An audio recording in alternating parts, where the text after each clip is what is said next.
Salut à tous les Hellboy fans et bienvenue dans cette nouvelle émission Review Comics de l'univers du démoncornu.com, je m'y perds un peu. Émission donc au cours de laquelle nous allons parler du 4e numéro sur 5, donc de l'avant-dernier numéro de la série, donc BPRD Hell on Earth, The Return of the Master, le retour du maître en français. Donc petit tour du propriétaire, on va essayer de la faire rapide parce qu'il y a pas mal de choses à dire sur ce numéro. Donc toujours scénarisé par Mike Mignola et John Arcudi, toujours dessiné par Tyler Crook, toujours coverisé pour l'occasion par Ryan Sook, qui nous fait donc l'extrême honneur de revenir aux couvertures du BPRD, et c'est toujours colorisé par Dave Stewart d'ailleurs. Et en parlant de couverture, une variante cover accompagne, ou plutôt a accompagné, puisque ce numéro est sorti donc il y a 2 jours, donc a accompagné la sortie de ce numéro là, la Year of Monsters cover du mois de novembre. Donc voici à quoi elle ressemble, voilà le dos, voilà le devant. Donc en sachant que chacun des numéros de la ligne Year of Monsters cover est censé mettre en avant un monstre ou une créature mythologique de la culture pop ou du cinéma, je sais pas, là pour le coup je suis un petit peu circonspect. Y en a qui disent le blob, voilà, sur le net, il y a certains qui disent c'est un hommage au blob. Moi j'ai du mal à imaginer le blob comme ça. Pour moi le blob c'est une sorte de flamby quoi, c'est vraiment du coulis de merde qui mange des gens. Moi perso ça m'a plus fait penser, ça a plus ramené à la fameuse scène coupée du film Alien où on voit Sigourney Weaver juste avant que le Nostromo explose, courir dans les méandres justement du Nostromo et tomber sur son feu capitaine, se faire bouffer par une sorte de machin. Ça m'a plus ramené à ça qu'au blob.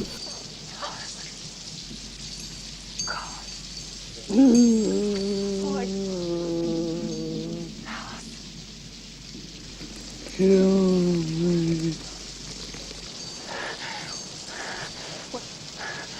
did it do?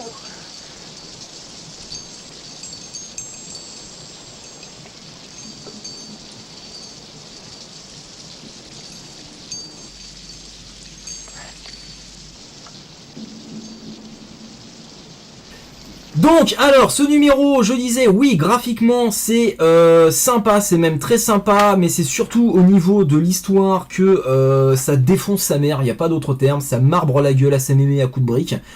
C'est vraiment excellent. Donc on reprend là où on s'était arrêté, ce qui est plutôt logique, avec donc la bestiole de Pania. On va vraiment tenter de la faire courte. La bestiole de Pania qui s'est donc fait bouffer par le chien de Phoenix, et on voit donc juste après Phoenix se barrer. Donc elle a quitté le BPRD, donc comme quoi son arrivée au BPRD n'a duré que 3 numéros, les 3 premiers numéros de The Return of the Master, puisque n'oublions pas qu'elle est arrivée au sein du QG à la fin de The Devil's Engine. Donc là elle se barre. Donc est-ce que la fois d'après où on la reverra dans une série BPRD, ce sera au moment où Lee Sherman reviendra? On sait pas du tout comment ça va se passer, on verra. Mais là, Phoenix s'est barré, donc on passera à autre chose. Bref, juste après, on revient parce que ça y est, oui, la cérémonie scientifique du retour, en tout cas présumée ou envisagée, à ce moment-là il envisage, de Rasputin, donc se prépare, le bonhomme est dans sa machine. Regardez comme c'est beau, le soin du détail apporté par Tyler Crook, c'est vraiment génial. Donc la machine, tel Frankenstein, enfin plutôt le monstre tel Frankenstein est dans sa grosse machine, il se prépare à ramener Rasputin, mais il y a des doutes qui sont en train de s'immiscer. Est-ce que c'est vraiment Rasputin qui va se pointer ou pas? On sait pas, on verra peut-être à la fin du numéro.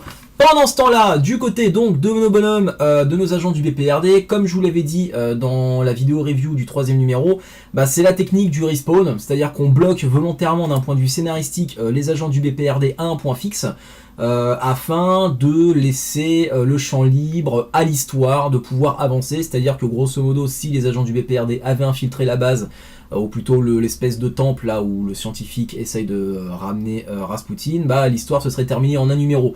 Donc on va les bloquer sur place et on va faire donc, comme je vous avais dit, la technique du respawn, donc vidéoludique, en leur envoyant plein d'ennemis dans la gueule.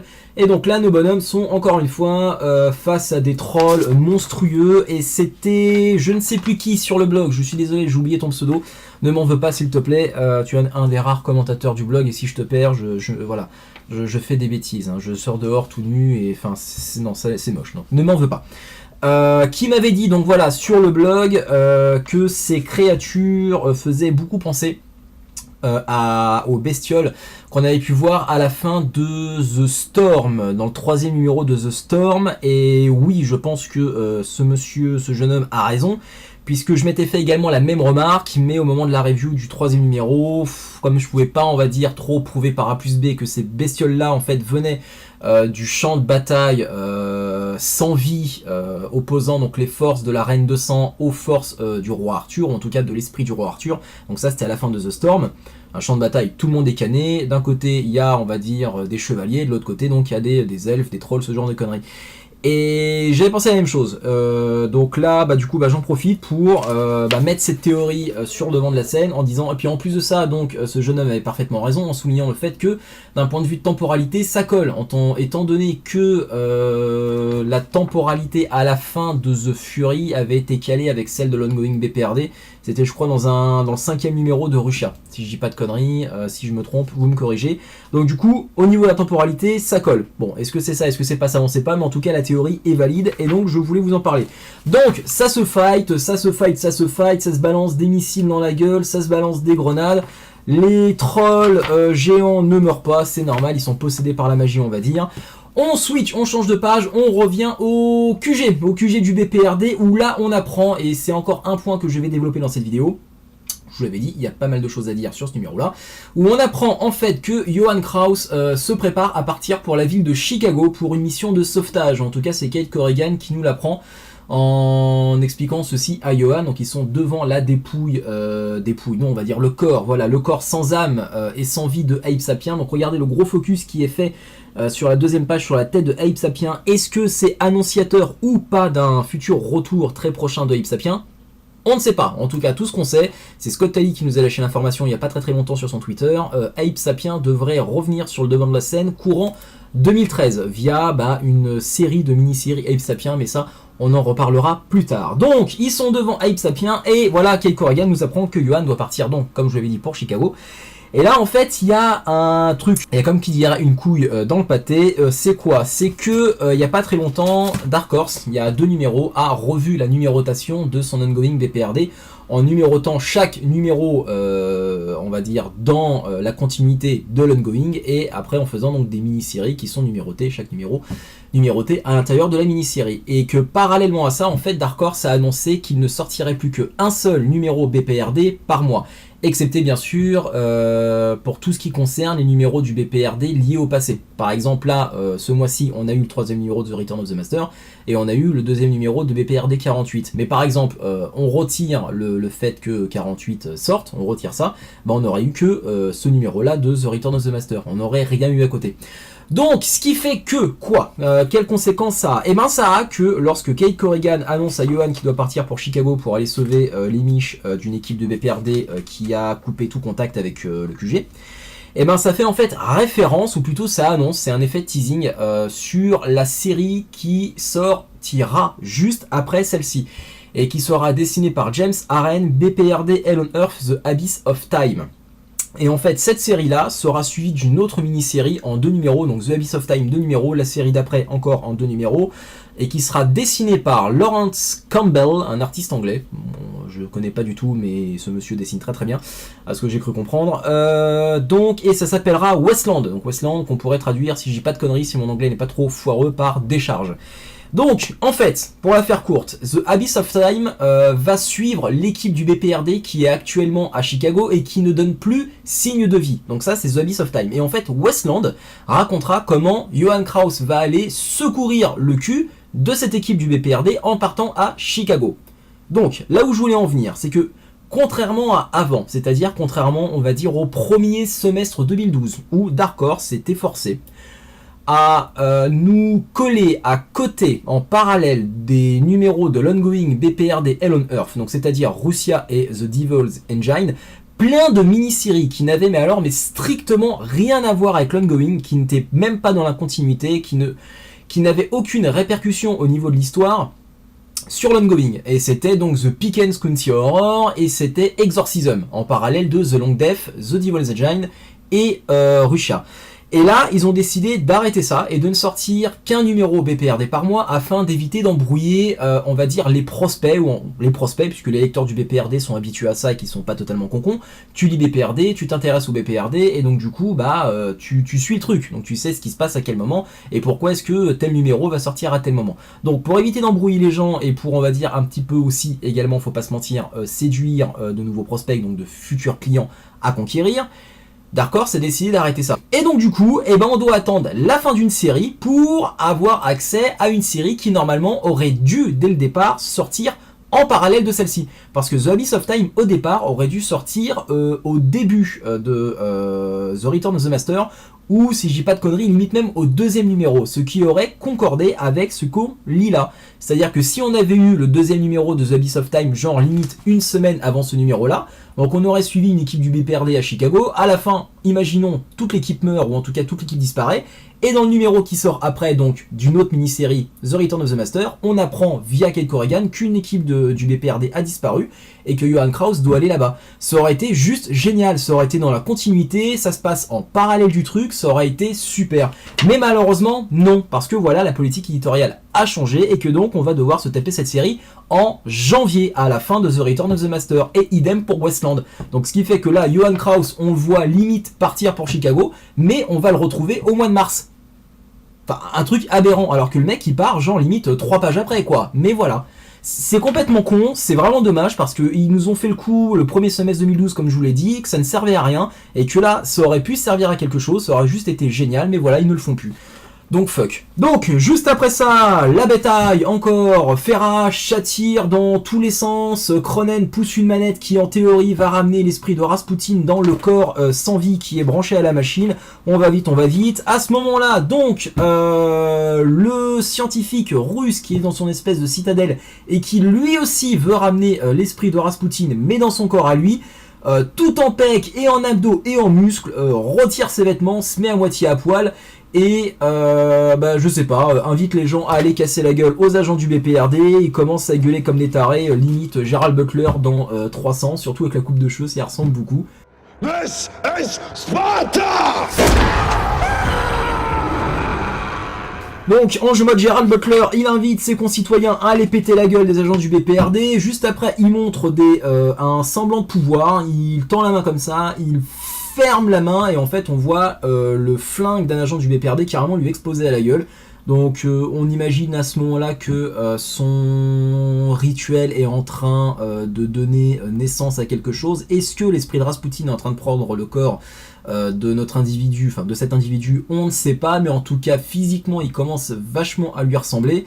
Donc juste après, donc le flingue explose, mais on n'aura pas la réponse à cette énigme. Est-ce que c'est Rasputin qui prend possession de son corps ou pas?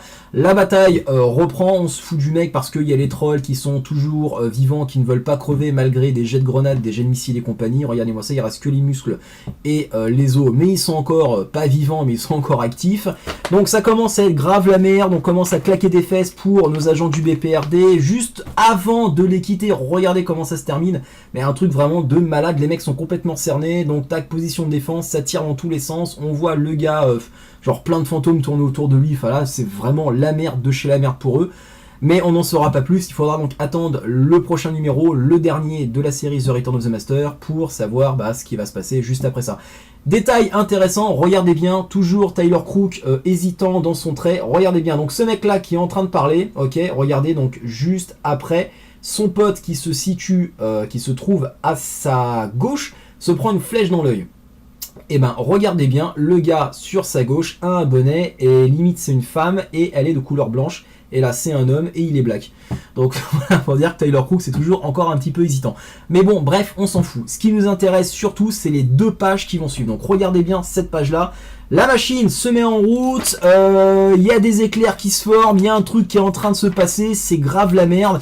Là c'est juste épique, le final de ce numéro c'est juste mais un truc de malade. J'ai mis 4 jours à m'en remettre, oui, même si le numéro est sorti il y a 2 jours, j'ai mis 4 jours à m'en remettre.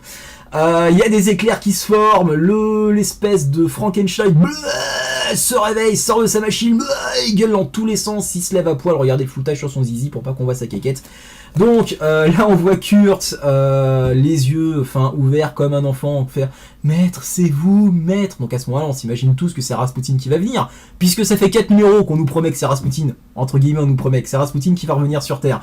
Donc le Frankenstein arrache son espèce de machine de la tête, on voit il commence à se transformer, on se dit mais qu'est-ce que c'est que ce bordel, il y a des crac, il y a de la fumée, il y a la peau qui est en train de se transformer. Ça fait même limite penser à la scène d'ouverture de Prometheus où on voit en fait l'ingénieur bouffer son truc et crever comme une merde sur Terre. Ça m'a limite fait penser à ça. Alors est-ce qu'il y a une influence Prometheus dans cette scène ? À mon avis, ouais, visuellement ça y ressemble beaucoup en tout cas. Et donc, juste après, on voit donc le boss de Zinco, regardez bien sa réaction, parce que ce qui va suivre, il s'y attendait, ça se voit, cet enfoiré s'y attendait, donc il avait prévu son coup, cet enculé de sa race. Regardez bien, donc, my god, mon dieu, donc là on voit une lumière bleutée, tintintin, alors mais qui ? Je vous le donne dans 1000, qui va revenir? Donc, depuis le début de la mini-série The Return of the Master, on nous vend le retour de Rasputin sur Terre, on va dire sur 2 tableaux. Les scientifiques de Zinco et le mec est complètement perdu au fin fond du trou du cul de l'Écosse dans sa citadelle et qui maintenant ressemble vaguement à Rasputin. Donc si lui commence à ressembler à Rasputin et semble être possédé par l'esprit de Rasputin, qui a pris possession du corps du monstre de Frankenstein? Qui? Allez, je vous laisse deviner, je vous laisse 3 secondes. 1, 2, 3. Vous savez pas qui? Attends, spoil hein, attention hein, si t'as pas envie d'être spoilé lecteur VF, tu coupes la vidéo tout de suite. Attention, effet d'annonce. Ah, là c'est énorme. Ah, on se tait et on regarde. Attention. La flamme noire, c'est juste un truc de malade. The Black Flame, qui était donc dans les entrailles de la prison de cristal de Logdrujahad, complètement perdu au fin fond du trou du cul de l'espace. Au lieu que ce soit Rasputin, que la source, l'âme d'énergie vitale qu'ils ont donc localisée dans Logdrujahad, ce n'était pas Rasputin, c'était tout simplement la flamme noire. Alors attention parce que maintenant, théorie. Maintenant est venu le temps de la théorie. Jusqu'à maintenant, la flamme noire, toutes les apparitions de la flamme noire, donc c'est-à-dire dans le volume forcément The Black Flame, c'était l'ancien PDG de Zinco, donc c'était un être humain, ok, avant qu'il se fasse posséder par l'esprit de la flamme noire, qu'il se fasse littéralement... Je ne spoile pas plus pour les lecteurs VF, mais vous savez ce qui lui est arrivé. Bon. Nous avons The Burning End. Lobster Johnson, The Burning End, où là, pareil, nous avons su que c'était un être humain qui avait été pris possession, ou en tout cas qui avait été possédé par la flamme noire. Juste à côté de ça, qu'est-ce que nous avions encore? Nous avions, oui, l'apparition de la flamme noire dans le volume BPRD The Dead, où on pouvait voir sur une page, on voyait Johan Kraus en fait tenir un dossier dans les mains, et sur cette page-là, il y avait donc Sledgehammer qui apparaissait pour la toute première fois, ainsi que Memansa, qui apparaissait également pour la toute première fois, et également une image voyant une flamme noire sur un avion américain. Donc, jusqu'à maintenant, plusieurs flammes noires ont traversé, pas l'histoire de l'humanité, mais l'histoire du dernier siècle, minimum. Et toutes ces flammes noires avaient la particularité d'être des êtres humains, possédés par l'esprit de la flamme noire. Là, le corps qui a été possédé était sans âme, c'était un corps vide. L'esprit, donc la flamme noire, venait directement de Logdrujahad. Lorsqu'on sait que la flamme noire est directement ou indirectement, mais surtout directement, reliée ou liée aux grenouilles, d'Ixit le volume The Black Flame, donc là, on peut, en toute légitimité et en toute logique, penser que c'est l'esprit originel de la flamme noire qui a pris possession de ce corps-là. Et que donc c'est la flamme noire. On a carrément une divinité, une sorte de descendant ou de cousin germain par alliance, on sait pas trop quoi, de l'Ogdrujaham, ou en tout cas d'un Ogdru-M qui a pris possession de ce corps-là. Regardez le regard complètement flippé, regardez la gueule du dessin, c'est juste une putain de tuerie atomique. La flamme noire, la vraie flamme noire est de retour dans, ou en tout cas arrive pour la première fois, après avoir envoyé dans l'Hellboyverse ses différents apôtres ou ses différents messies. Dieu a enfin débarqué sur Terre et je sens que ça va juste être la merde. Mais une merde, mais un niveau, mais un tel niveau de merditude qu'on n'aura jamais vu dans toute l'histoire du BPRDverse. Et en attendant de savoir si c'était vraiment, ou en tout cas si ça va vraiment être la merde, bah moi je rends les studios, je sais pas du tout à combien de minutes j'en suis, ça va être la surprise lorsque je vais mettre ça sur la table de montage. Bah moi je vous remercie d'avance, et surtout après et maintenant d'avoir regardé cette vidéo. Merci à tous, je vous kiffe, prenez soin de vous, faites pas les fous et à la prochaine. Ciao tout le monde.